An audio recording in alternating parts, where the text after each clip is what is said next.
Have you ever noticed that the harder you try to convince someone of something, the more stubborn they become? You present bulletproof logic. You bring facts, data, and obvious common sense. But instead of saying, "You're right," your coworker digs their heels in, your friend gets defensive, or your partner completely shuts down. You walk away exhausted, wondering why people refuse to see what is staring them right in the face. Psychology reveals a simple, uncomfortable truth. Human beings are not allergic to good ideas. They are allergic to feeling controlled. The exact second you tell someone what to do, their ego perceives your advice as a threat to their autonomy. In their mind, agreeing with your suggestion feels like admitting you are smarter, wiser, or superior to them. To protect their pride, their brain will fight to defend a terrible decision just because it was theirs. If you want to influence people, whether it's a difficult boss, a stubborn coworker, or a close friend, you must stop trying to win arguments. When you win an argument, you create an enemy. The masters of quiet influence do not push their ideas onto others.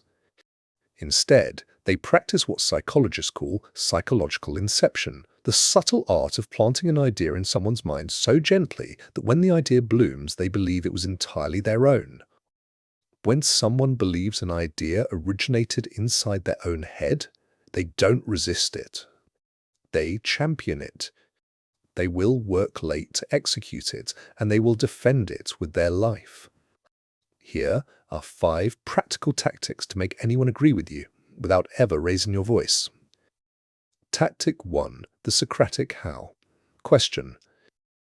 Most people try to persuade through statements. We should do it this way. Your plan is too risky. You are spending too much money. Statements trigger resistance. Questions trigger thinking. Instead of telling someone their idea will fail, ask a calibrated question that forces their brain to discover the flaw on its own. Use questions that begin with how or what. How do you see us handling the timeline if the client delays their feedback? What would happen if the budget runs out in month 3? How do you think we should approach this to make sure we don't burn out? Notice the psychological shift.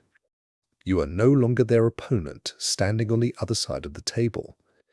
You have stepped over to their side, handing them a flashlight and asking them to look at the problem together. When they answer your question, their own brain naturally navigates toward your solution. And because they arrived there through their own thinking, they embrace it completely. Tactic 2. The double alternative trap. Human beings crave autonomy. When people feel backed into a corner with only one option, they will rebel, even if that option is good for them. To guide someone toward a specific outcome, never give an ultimatum. Give them the illusion of choice. Frame your proposal as 2 distinct options where both options lead directly to the result you want. For example, instead of asking a coworker, "Can you finish the quarterly report by Friday?" Would it work better for your schedule to finish the report by Thursday afternoon, or do you prefer Friday morning? Instead of asking a friend, "Do you want to come to the gym with me?" say, "Yes. Are you feeling a quick workout at 5, or does 6 work better for you?" When given 2 choices, the human brain stops asking, "Do I want to do this at all?" and instead focuses entirely on choosing between option A and option B. By allowing them to choose the path, they feel in total control, while you remain in control of the destination. Tactic 3. The Trojan compliment. Every person walks around with an internal story about who they are. They might see themselves as generous, highly analytical, deeply fair, or remarkably reliable. Psychologists call this the consistency principle.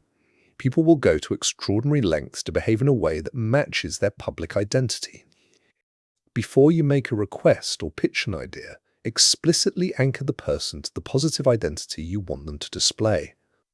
To a manager who is notoriously rigid, "I've always appreciated how open-minded and forward-thinking you are when it comes to improving team efficiency." That's why I wanted to get your thoughts on this new workflow. To a friend who is being flaky, you've always been someone whose word I can rely on. Can I count on you to be there at 7? When you give someone a positive reputation to live up to, you place a gentle psychological obligation on their shoulders. To deny your request or dismiss your idea would mean shattering their own self-image. They will agree with you, simply to prove to themselves that your compliment was true. Tactic 4. The 3-word mirror. Negotiators and psychological profilers know that the fastest way to disarm a stubborn person is to make them feel completely understood. When someone is arguing passionately or resisting your perspective, do not interrupt them. Do not tell them why they are wrong. Instead, repeat the last 1 to 3 critical words of their sentence with a calm, curious, upward inflection. If a coworker snaps, "There is simply no way we can launch this project this month.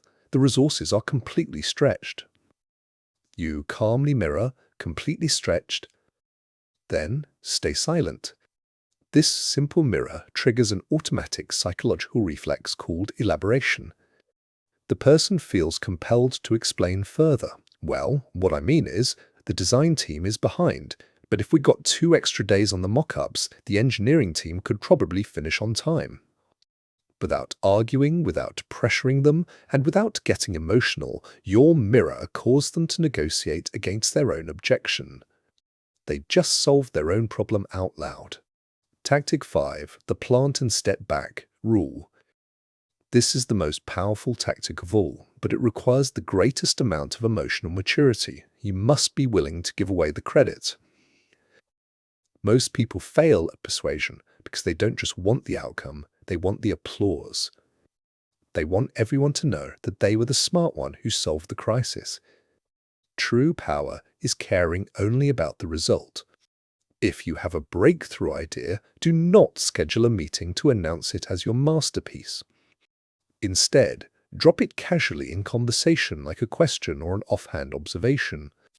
I was reading an interesting case study earlier about a team that restructured their mornings around deep work blocks.